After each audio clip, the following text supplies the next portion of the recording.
Welcome to today's deep dive. We're going to be looking at a connection between accidental inventions and using data to make workplaces more equitable and inclusive. EDI. EDI, yeah, exactly. Mm-hmm. We've got two sources for this deep dive.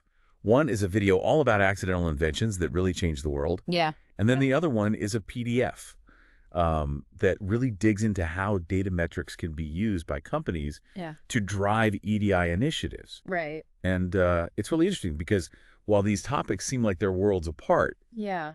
there are some really cool parallels. Mm-hmm. Like just as unexpected discoveries can result in these groundbreaking inventions, discovering hidden patterns in data can reveal powerful insights for creating a more equitable and inclusive workplace. Absolutely. So let's dive in. Yeah. First up is this video on accidental inventions. Okay. And it highlights three stories that I think are really fascinating. Cool. The first one starts with safety glass. Oh, The stuff that keeps car windshields from shattering into a million pieces during a crash. Yeah. Turns out it was a total accident. It really was. Back in 1903, a chemist named Edward Benedictus was working in his lab when he accidentally knocked a beaker to the floor. Oh. And, you'd expect a glass beaker to just shatter. Yeah, of course. But this one didn't. Really? It cracked, but all the pieces stayed together because it was coated with a thin layer of plastic from a previous experiment. Wow. I bet he was surprised. He was. But instead of, just cleaning up the mess, Benedictus, he got curious. And he realized that this accident could be a game changer, especially for the automotive industry, where shattered windshields back then were a major safety hazard. Can you imagine? Oh, absolutely. Yeah. That's a real light bulb moment right there. It is. This makes me think about how data can reveal unexpected insights, especially when it comes to EDI. Uh-huh. Sometimes the most valuable information is hidden in plain sight, just waiting for someone to connect the dots. Yeah, that's a great point. Just like Benedictus saw the potential in a cracked beaker. Right. We need to be open to the unexpected when we're analyzing data for EDI initiatives. Okay. We might find that what seems like an anomaly or like a data point we would usually just disregard could actually point to a significant opportunity for improvement. Well, that's a good point. Yeah. Okay, next up in the video is the story of synthetic dye. Okay. This one takes us back to 1856, when a young chemist named William Henry Perkin was actually trying to synthesize a treatment for malaria. Wow. He was experimenting with coal tar, and he kept ending up with this dark, sludgy mess. Yeah. But then something really interesting happened. What happened? He noticed that when this sludge came into contact with cloth, it produced this brilliant purple color. Oh, wow.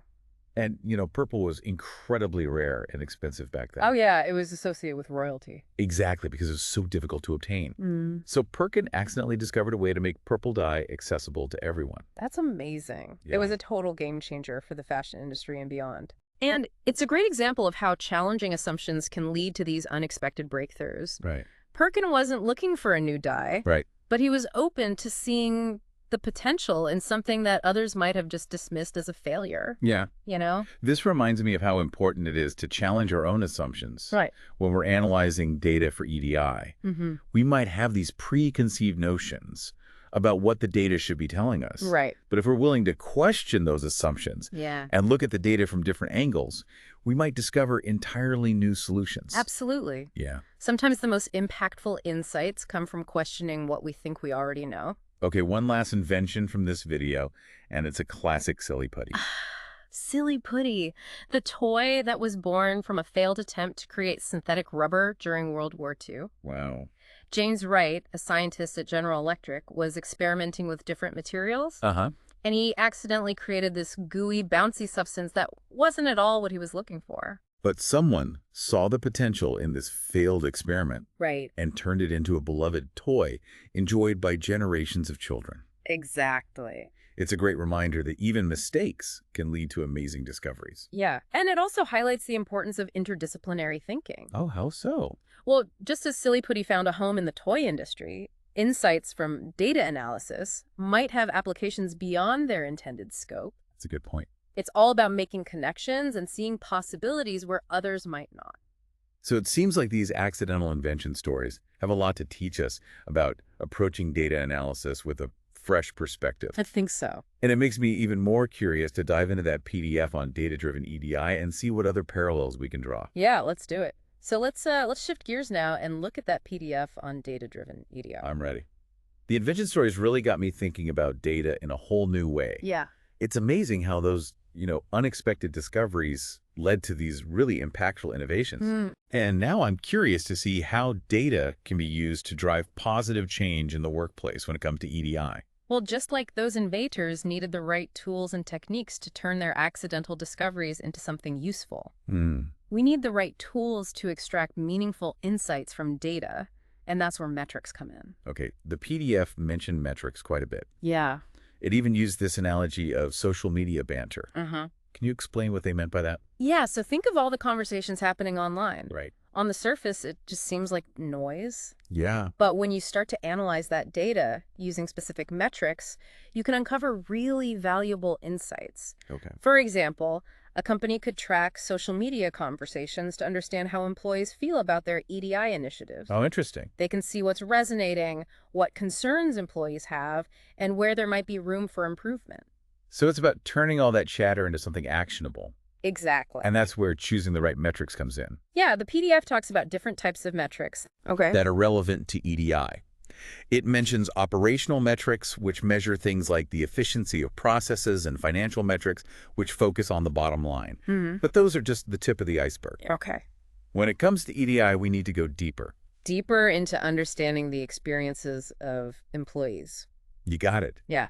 We need to use metrics that specifically address equity, diversity, and inclusion. Right. The PDF calls these key performance indicators, or KPIs. Okay, I've heard of KPIs. Yeah. Could you give us an example of a KPI that's relevant to EDI? Sure. One example from the PDF is measuring workforce representation to see how well it reflects the demographics of the company's location and the customers they serve. Okay. So if a company operates in a diverse city, ideally its workforce should mirror that diversity. Makes sense. And KPIs help us track whether we're moving in the right direction or if there are gaps we need to address. It makes sense to connect your workforce to the community you serve. Right. The PDF also mentioned employee metrics. Yes. What are those and how are they different from KPIs? So employee metrics dive deeper into the employee experience. They help us answer questions like, are we attracting diverse candidates? Are employees from underrepresented groups staying with the company and being promoted? Right. Are they being paid fairly? Okay. By tracking these metrics, we can gain a clearer understanding of how inclusive the workplace really is. So it seems like there's a lot of data to consider. Yeah. How do companies decide which metrics are most important to track? That's where aligning your metrics with your EDI goals comes in. Okay. Just like those inventors had a specific problem they were trying to solve. Right. Companies need to have a clear vision of what they're trying to achieve with their EDI initiatives. Okay. For example, if a company wants to increase the number of women in leadership roles, they would focus on metrics related to recruitment, retention, and promotion of women within the organization. So it's about being strategic and intentional with your data analysis. Exactly. Just like Perkin was intentional when he shifted his focus from malaria treatment to developing that vibrant purple dye. That's a great analogy. And it's not just about collecting data, it's about analyzing it with a critical eye. Remember, the inventors didn't just stumble upon their discoveries and call it a day. Right. They had to experiment, analyze, and refine their findings. So just having the data isn't enough. We need to be able to interpret it and extract meaningful insights. Exactly. And that often means challenging our assumptions and being open to unexpected findings, just like Benedictus was when he saw the potential in that cracked beaker. It's fascinating how these accidental invention stories keep tying back to data analysis. Yeah. They highlight the importance of curiosity, adaptability, and a willingness to see things from different angles. And those are the exact qualities we need to cultivate when we're using data to drive EDI initiatives. We need to approach data with an open mind, a curious spirit, and a willingness to learn and adapt as we go. You know, it's really amazing how much we can learn from these stories about accidental inventions. I agree. They really highlight the importance of approaching data with curiosity and being open to findings we might not expect.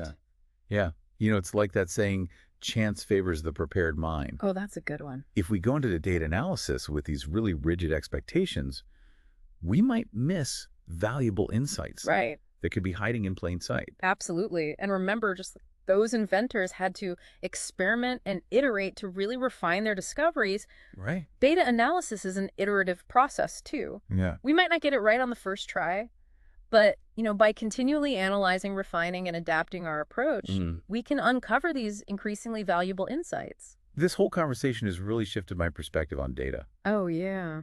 I used to think of it as just numbers on a spreadsheet, but now I see it as a source of potential discoveries, Yeah, much like those unexpected substances that the inventors we talked about encountered. that's a great way to look at it. Every data point represents a piece of the puzzle. Mm-hmm. And by carefully analyzing and connecting those pieces, we can start to see a clearer picture Right. of the employee experience and identify opportunities for creating a more inclusive workplace. And just like those seemingly small accidents led to really significant inventions, even those small, seemingly insignificant data points can hold valuable clues. Yeah. We just need to be paying attention and willing to dig a little deeper. Exactly. It's about being curious, being observant, and being willing to challenge our assumptions. Right. Because sometimes the most impactful insights are the ones we least expect. So as we wrap up this deep dive, I want to leave our listeners with a final thought. What accidental data insights might you be overlooking in your own work or life? What unexpected connections can you draw between data points that seem unrelated? Just like those accidental inventors, you never know what amazing discoveries are waiting for you. Thanks for joining us on this deep dive, and remember, there's always more to explore.